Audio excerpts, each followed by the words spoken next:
Do I? No, I don't. No, you don't understand. So I don't understand. Well, Right? you wouldn't be making the comments that you're making. Exactly. He once had an affair with a woman who was 88 years old. 88, yeah. Like, I'm not ageist, but damn. You know what I mean? Like, texting in the back, huh? Texting some people? Yeah. Who you texting? Come on, inviting them? My son. Your son? She's trying to make me feel bad. She's like, my fucking son, you asshole. He said he's hungry. I told him where the refrigerator is. But you almost interfered. Why didn't you bring your son? Not old enough to come? Yeah. Damn, man. You gotta change these fucking laws, man. No babysitter tonight? Yep. My niece is babysitting. Your niece is babysitting. Fuck, that's awesome, man. Family. You don't have to pay her, do you? Keep it in the family. We actually do pay her. You do pay her? That's very noble. You didn't seem happy about that, though.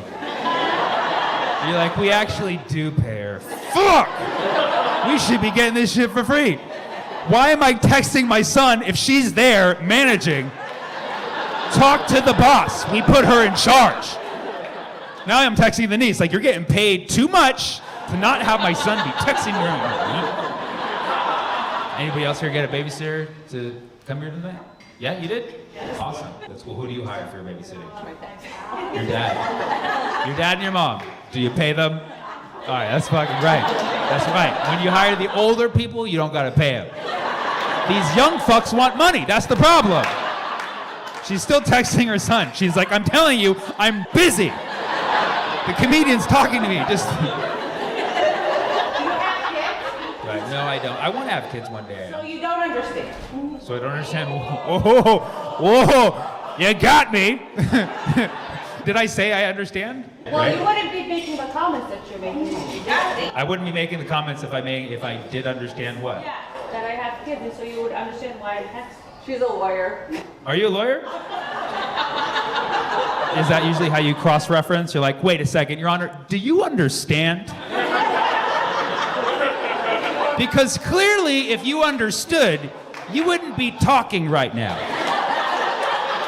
Because you understand everything. Because that's what a person who understands does. What is this, stand-up comedy? The fuck is it? The fuck is it? I was talking to you because you were texting in the middle of the show, and I couldn't help but notice that people were like looking at me, and there was one face that was like lit up for like a minute. So I asked you who you were texting. You said your son, and I started asking some questions, trying to be nice, learn about what people do when they have kids and they come to the shows, and who they have managing them, and if they pay them. I want to know the economics of it. So guess what? I didn't understand, but fucking now I do. So that's it. So thank you for the information. Please make it very, very loud for Sammy Obeid. Come on! I was the last comic's his older brother.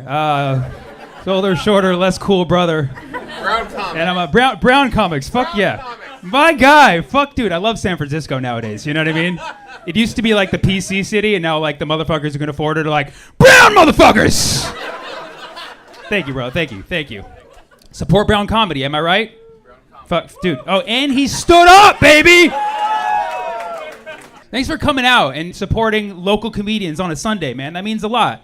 It means a lot to us. It makes me a little concerned for you, but it means a lot.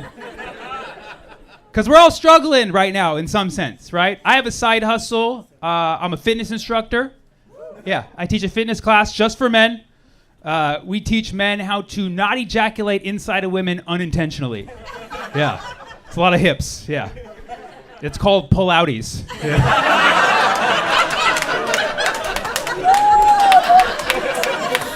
Bring your own towel.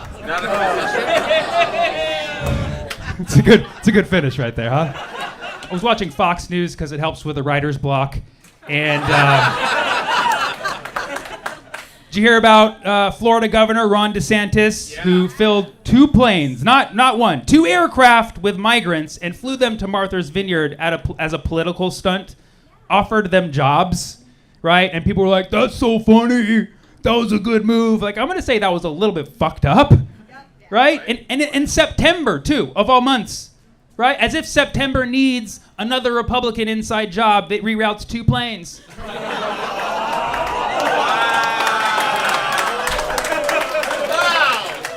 Now I gotta remember 9/11 and 9/14. Thanks, DeSantis.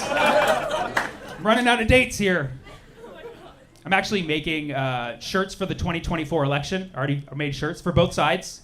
One says Ron DeSantis 1924, because that's the year he's living in. And the other one says Biden 2024, but if you look closely, it says Biden 1942 to 2024. Yeah.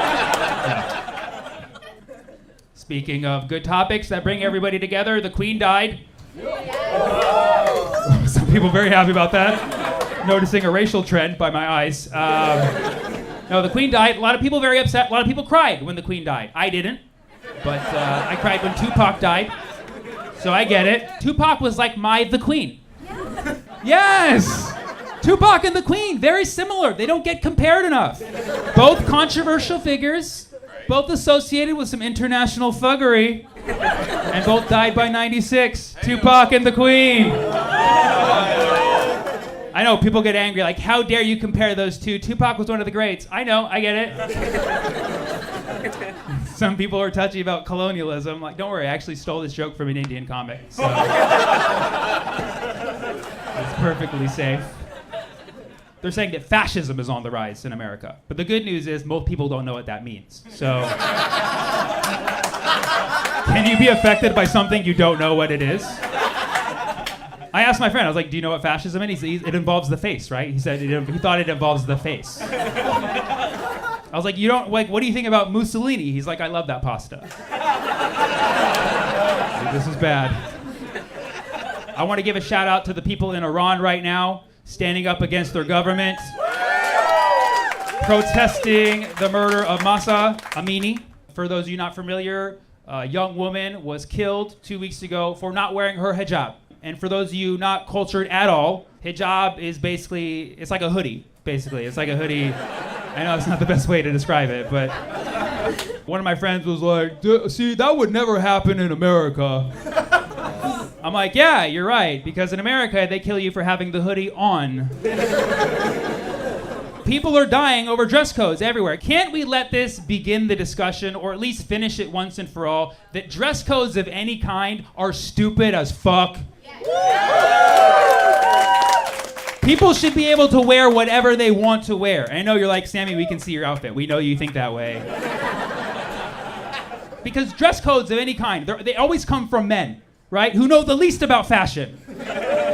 This makes no sense that men are choosing the dress. I've never heard of a woman enforcing dress code on other men. Aside from all my exes, I've never heard of it. And it's always men asking women to cover up. And it's so bullshit because we know these cover-up rules, they aren't about religion. They aren't about morality. Every cover-up rule traces back to a weak man who can't control his little dick. Okay? That's all it is. In the workplace, in public, at Disney World, at a comedy club. It's fucking ridiculous. It's always coming from a weak man. It's like we make it seem like, oh, the woman's body is the problem. No, the problem's in here. This is where the dirty is. We need a hijab for men's brains. That's what we need. Some of you men need a job and a hijab. A real man embraces whatever a woman wears and tells her it looks amazing, even if it does not, okay? Even if it looks like shit. That's what you do. What I'm saying is defund the fashion police, okay? By the way, this is not an attack on religion. I just want to make sure. I respect every faith that does not knock at my door, okay? And it's not a knock on hijab either. This isn't a low blow, it's a high jab, all right? Wear what you want. But he got it, fantastic. Brown comics, baby. Fuck yeah, dude. This guy studies our culture. He's ready. Go Browns. Go Browns, man. We're in Cleveland. Live from Cleveland, baby. It's so crazy that the West Coast is in a long-term drought, and then the rest of the country is just flooding in water, right? Every time I see a flood or a hurricane on the East Coast, like I'm both like terrified and jealous at the same time. And I don't like feeling that way. Why have we not yet created a transcontinental pipeline that takes water from the east to the west? I know you're like, Sammy, the government's not going to pay for a pipeline that doesn't carry oil. Okay, fine. Maybe we can't afford a pipe. What about a fucking half pipe, dude? Right? All right, I'm going to cut to the chase. I'm running for president in 2036, and I'm going to build an aqueduct that takes water from the flooded east to the thirsty west, all right? We're going to build a duct, and Mexico's going to pay for it. We're going to build a duct along the southern border. It's going to double as a duct and a border. Because if you can swim across an aqueduct, you deserve to be in this country, all right? Those aren't illegals. That's our future Olympic swimming team right there. No, we're going to build a duct, and it's going to be amazing. And I already got the motto, duct or we're fucked. Done. Done. Thanks so much for coming out to the Punchline tonight. You're amazing.